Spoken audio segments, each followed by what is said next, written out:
as coisas, Ele é antes de todas as coisas, Ele é o primogênito de toda a criação, Ele é a imagem do Deus invisível, ou seja, Colossenses capítulo 1 coloca Jesus como supremo, Jesus como imperador, Jesus como governante maior, Jesus como a expressão exata de Deus, Jesus como o maior que existe. Ele é antes de todas as coisas. Amém, queridos? Glória a Deus. Essa expressão existe, eu falei, é claro que ela é uma expressão mais humana, né? É uma expressão existir.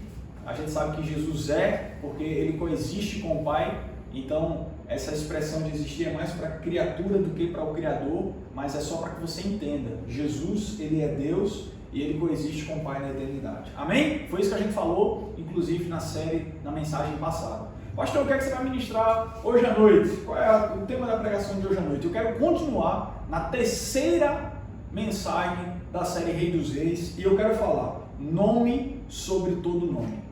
Esse é o tema da minha mensagem de hoje, nome sobre todo nome. Né? Eu quero falar sobre o nome de Jesus, eu quero falar sobre o nome de Deus e eu quero falar da importância do nome de Jesus. Eu quero te fazer uma pergunta, como costumeiramente faço no começo das minhas mensagens. Você sabe o que significa o nome de Jesus? Você sabe a força do nome de Jesus para nós que somos a igreja? Para nós que somos seus filhos? Você sabe qual é a força do nome de Jesus? Você sabe qual é a autoridade que carrega o nome de Jesus? Qual é o peso que tem o nome de Jesus? O peso de domínio, de autoridade, de senhorio, de grandeza que tem o nome de Jesus? E eu queria que você estivesse abrindo a Bíblia comigo em Atos, capítulo de número 4, versículo de número 5.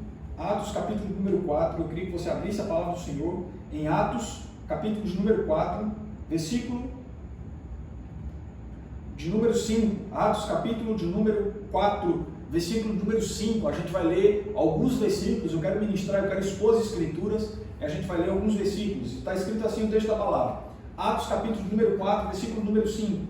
E aconteceu no dia seguinte, reunirem-se em Jerusalém os seus principais, os anciãos, os escribas, e Anás, o sumo sacerdote, e Caifás, e João, e Alexandre, e todos quanto havia da linhagem do sumo sacerdote. Versículo número 7. E pondo-os no meio, perguntaram: com que poder ou em que nome fizestes isto?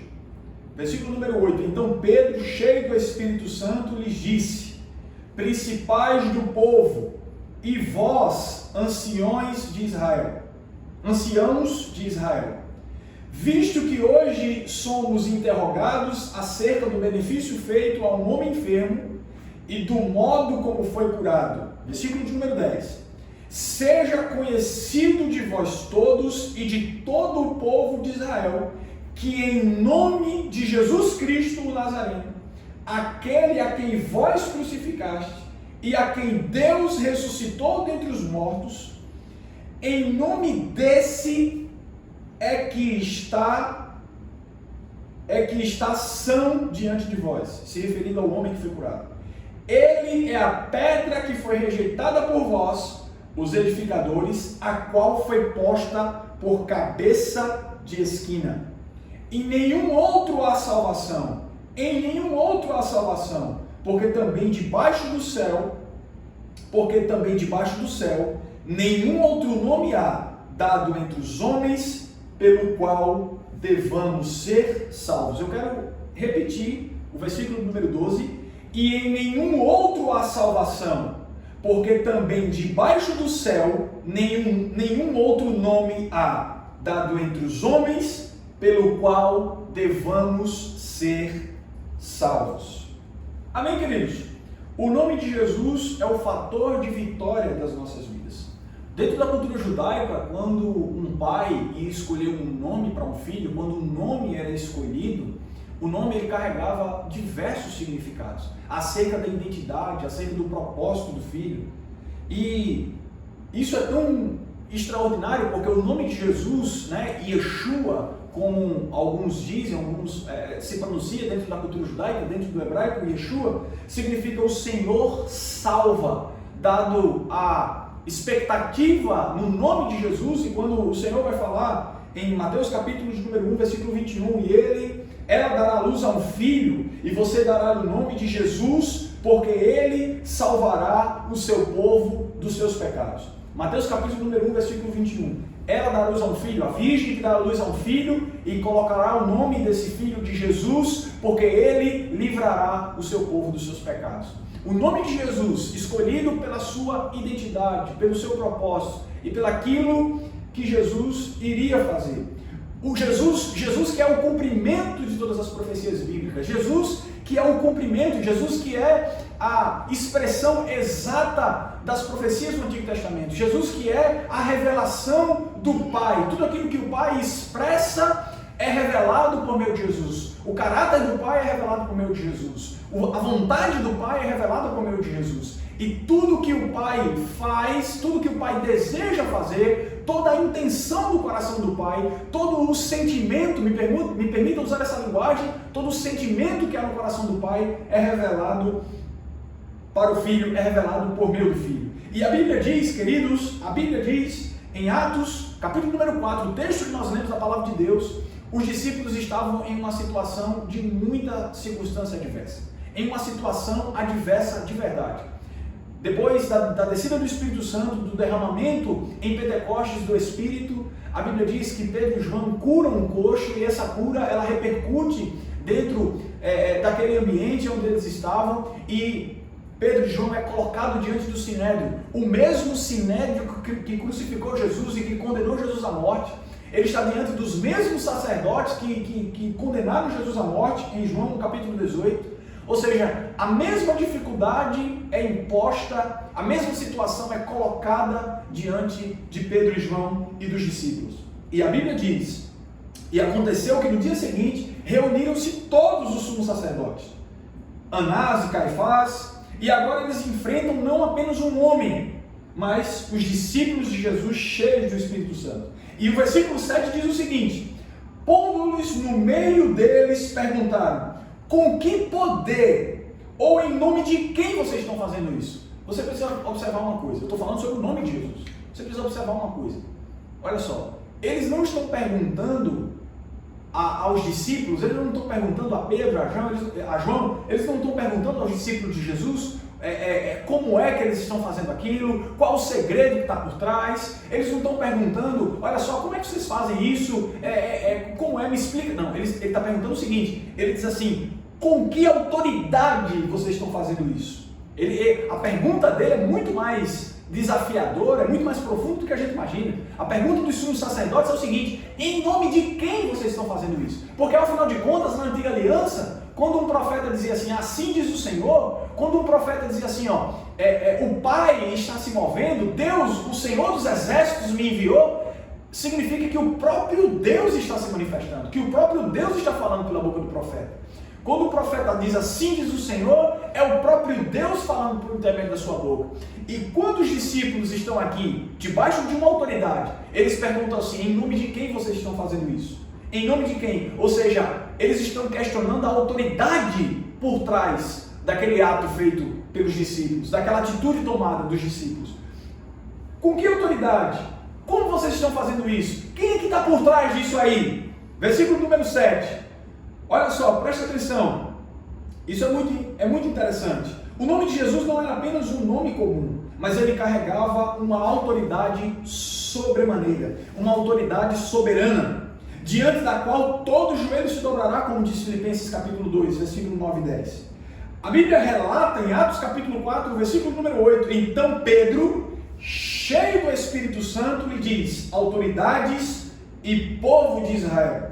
Aleluia, aleluia. A expressão usada aqui, cheio do Espírito Santo, mostra que ele não falava por si só, mas ele estava capacitado por Deus para falar isso. Em Atos capítulo 1, versículo 8, a Bíblia diz, o próprio Jesus falando, fique em Jerusalém, que vai vir sobre vocês o poder do Espírito Santo. E esse poder vai capacitar vocês para pregar o Evangelho. Esse poder vai vir como uma força que vai revestir vocês para que vocês preguem o Evangelho.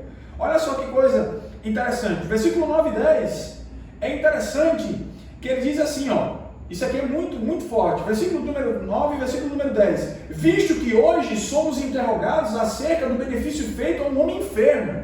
Ou seja, eles estavam interrogando aqueles discípulos por causa de uma cura que tinha acontecido. Porque Pedro e João estavam curando no nome de Jesus.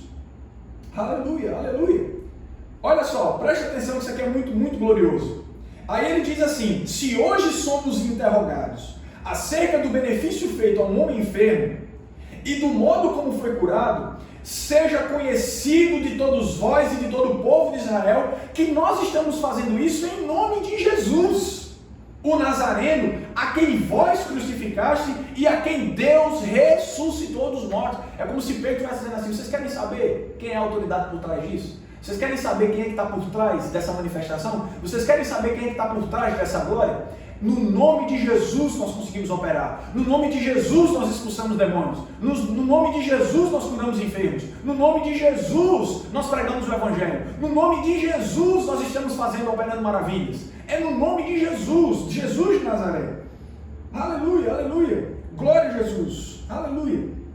E tudo quanto pedides em meu nome farei, para que o Pai seja glorificado no Filho. É isso que a Bíblia diz. Aleluia. Ele é a pedra angular. A Bíblia diz, no versículo número 11, esse Jesus é a pedra que vocês rejeitaram, os edificadores, a qual foi posta por cabeça de esquina. Pedro cita o Salmo 118, versículo 22, mostrando que Jesus era a pedra angular rejeitada pelos líderes judeus.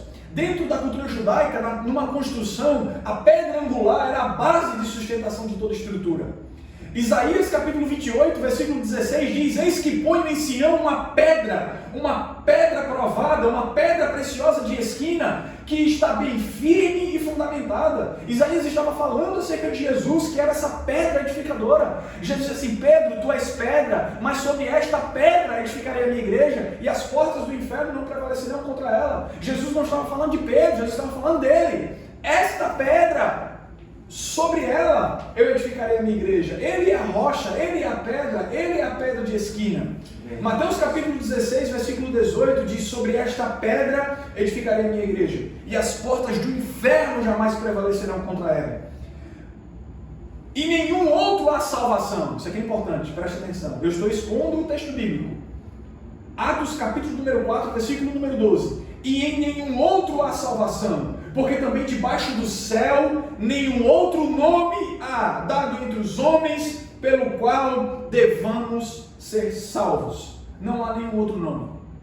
A Bíblia diz em Filipenses capítulo número 2, versículo número 9 e 10: Deus o exaltou sobremaneira, soberanamente, e lhe deu um nome que está acima de todo nome. Ou seja, não existe nenhum nome no céu, na terra, embaixo da terra, em todo lugar, maior do que o nome de Jesus. Ele tem autoridade, é nesse nome que nós nos movemos, é nesse nome que nós existimos, é nesse nome que operamos, é nesse nome que vivemos. O nome de Jesus é o fator de vitória das nossas vidas, é a esse nome que glorificamos, é por esse nome que vivemos. Em nenhum outro há salvação, senão neste nome. Aleluia, aleluia. No Antigo Testamento, Deus se revelou por vários nomes diferentes, e cada um reflete parte do seu caráter. Ele é o El Shaddai, o Deus Todo-Poderoso de Gênesis capítulo 17. Ele é o Eu Sou de Êxodo capítulo 3, versículo número 14, quando Deus fala com Moisés por meio de uma sarça ardente que pegava fogo, uma sarça que queimava e não se consumia. Quando Deus fala com Moisés em Êxodo capítulo 3, ele diz Eiê, Asher, Eiê no hebraico, que diz assim: eu sou o que sou. Isso significa que Deus estava dizendo assim: eu sou suficiente para vocês, isso é a minha suficiência para vocês, eu sou aquilo que vocês precisarem que eu seja, eu sou suficiente para vocês. Jeová Rafa, o Senhor é aquele que cura, de Êxodo capítulo 15, Jeová Nissi, o Senhor é a minha bandeira, de Êxodo capítulo 17. O Novo Testamento, Jesus se torna no Novo Testamento a manifestação completa de Deus.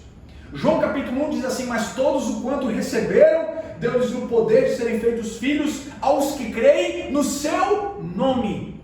O seu nome é o fator de potência, é o fator de vitória, é o fator de recebimento da filiação em Jesus Cristo. É no seu nome que nos tornamos filhos, é no seu nome que somos vitoriosos, é no seu nome que está a nossa vitória. Aleluia, aleluia.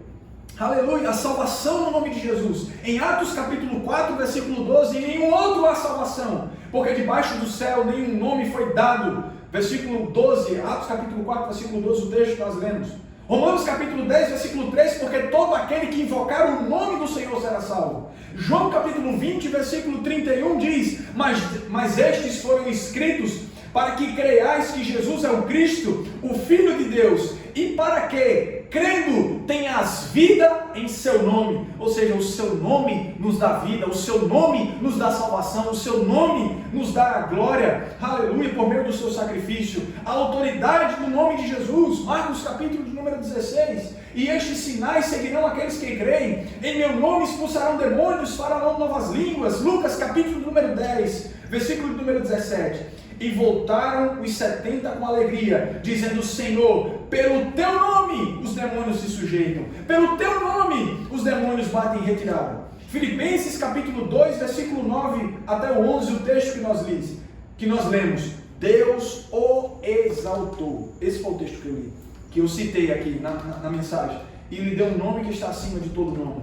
Atos capítulo 16, e isto fez por muitos dias. Mas Paulo voltou-se e disse ao Espírito, em nome de Jesus, saia dela. João capítulo 8, versículo 36, se o Filho vos libertar, verdadeiramente sereis livres. Atos capítulo 10, a este dão testemunho todos os profetas, que de todos aqueles que nele creem, receberão perdão de pecados pelo seu nome. 1 de João capítulo 2, versículo 2, filhinhos, eu vos escrevo, porque pelo nome de Jesus, os seus pecados são perdoados. Queridos, eu posso citar uma infinidade de textos bíblicos, dizendo que o nome de Jesus, ele tem 3 fatores principais na nossa vida. A salvação dos nossos pecados, a autoridade para operar no sobrenatural, e a nossa identidade está nele. A autoridade do nome de Jesus, a nossa identidade e o nosso propósito está no nome de Jesus, aleluia. E o nosso fator de salvação, a nossa salvação está no nome, a nossa autoridade está no nome e a nossa identidade está no nome. Eu quero repetir, a nossa salvação está no nome, a nossa identidade está no nome e a nossa autoridade está no nome. Salvação, identidade e autoridade está no nome de Jesus. Aleluia, aleluia. Nele nós recebemos perdão dos seus pecados. Recebemos perdão dos nossos pecados. Nele nós recebemos vida. No seu nome nós recebemos aquilo que precisamos. É como se recebêssemos uma procuração assinada por ele. Jesus dizia em meu nome, Marcos capítulo 16, em meu nome expelirão demônios, em meu nome falarão em novas línguas, em meu nome expulsarão demônios, em meu nome curarão os enfermos, em meu nome se vocês beberem algo, alguma coisa mortífera não fará dano, em meu nome pegarão em serpentes e escorpiões, em meu nome vocês vão fazer, em meu nome vocês vão realizar. Aleluia! E eu quero fazer 3 aplicações para a nossa vida. Diante de um texto tão glorioso, se você for ler os pormenores desse texto, aleluia, você vai ver que Pedro, ele faz uma oração. E a Bíblia diz que todos ficaram cheios do Espírito Santo e o lugar treme diante da oração de Pedro. Pedro estava cheio do Espírito de Deus. E eu quero fazer 3 aplicações para a tua vida diante desse texto que nós lemos e diante dessa exposição da palavra. O nome de Jesus tem autoridade sobre a enfermidade, sobre a opressão e sobre a circunstância. Pedro e João não tinham riquezas, queridos, mas tinham o nome de Jesus, que é maior do que qualquer recurso humano. E quando eles sobem para o templo e encontram aquele coxo de nascença, aquele aleijado de nascença, a Bíblia diz que Pedro diz assim, não tenho prata nem tenho ouro, mas o que eu tenho eu te dou, em nome de Jesus Cristo, levanta e anda. Ou seja, nós estamos vivendo um tempo onde a igreja está cheia de prata, cheia de ouro, onde a igreja está cheia de recursos, onde a igreja está cheia de coisas dessa vida. Nós estamos vivendo esse tempo onde a igreja está carregada de doutrinas humanas, carregada de um evangelho raso, onde a cruz de Cristo, onde o nome de Jesus está sendo escanteado, e o que reina é a palavra de autoajuda, o que reina é uma palavra de massagem de ego, uma palavra onde Jesus quer te fazer feliz, e é um Jesus que não exige nada de você. É um Jesus que não te dá responsabilidade. É um Jesus apenas que te aceita, mas é um Jesus que não coloca em você o peso de uma responsabilidade de viver uma vida diferente. Não é esse o Jesus que nós cremos. Nós cremos em um Jesus, queridos, que tem autoridade sobre a enfermidade, que tem autoridade sobre as circunstâncias, que tem autoridade sobre todas as coisas. E um Jesus que coloca o seu nome em nós. Que coloca o seu nome em nossa identidade. Que coloca o seu nome na essência das nossas vidas. A Bíblia diz, nele nos movemos e nele existimos. O seu nome é o fator de vitória, é o fator de legado, é o fator de existência das nossas vidas. Quando Deus se apresenta, eu quero abrir um parênteses para falar isso. Quando Deus se apresenta para Moisés, ele diz: eu sou o Deus dos teus pais, eu sou Deus de Abraão, de Isaac e de Jacó. Moisés está ali numa condição de não entender muita coisa e Deus se revela